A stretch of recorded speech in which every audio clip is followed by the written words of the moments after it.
My brothers and sisters, we're almost at the end of the month of Ramadan. The odd nights have clocked in, one after the other. The first thing that you need to know is to abstain from sin. People sin in the month of Ramadan, people sin at night. They do all sorts of things in the nights. They waste their time on social media, whether it's TikTok or Instagram. If you're doing good things, it's different. But they waste their time doing bad things. They dance around, they fool around, they swear, they do all sorts of silly things. You need to know that Allah Almighty wants you, at least to begin with, to abstain from sin during these blessed days. If you cannot do a lot of good, the minimum is stay away from bad. Leave them.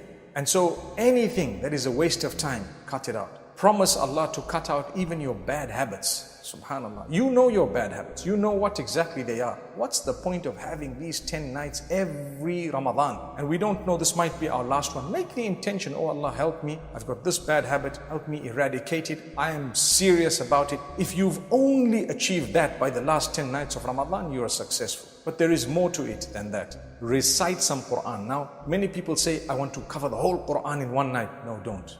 There's no merit in that. In fact, you might get a sin because you're going to be whipping through the word of Allah, which is not a good thing to do. Many people say, oh wow, that sheikh or this person, they read the whole Quran in one night. There is nothing virtuous about it. It is against the teachings of Muhammad ﷺ to do that. Now, if you're memorizing and you're learning and you happen to be reading the Quran and you happen to be reading for 10, 11 hours a day, you may complete it, alhamdulillah. But if you're sitting with recitation of the Quran or you're doing Salat al-Taraweeh, don't attempt to complete it in one night. It's against the Sunnah. You may earn a sin, because how can you earn a reward for having read so fast that you've eaten some of the words of the Quran and you have not adopted the rules and regulations of recitation of the Quran? You should beautify the Quran with your voice. So we haven't beautified it. We're just whipping through it like it's something that you're supposed to be rushing through. Not at all. Take your time. Always remember, it's quality that comes first. Read whatever Quran you can, half a juz, 1 juz, 2 or 3 juz.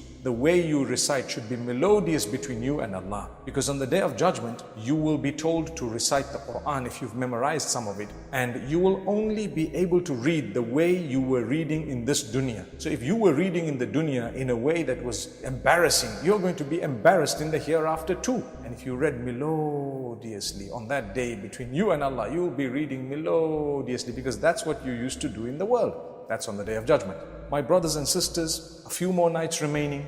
Let's not waste this night. A night that is more valuable than 1,000 months. That's 83 odd years minimum. Don't do the wrong thing.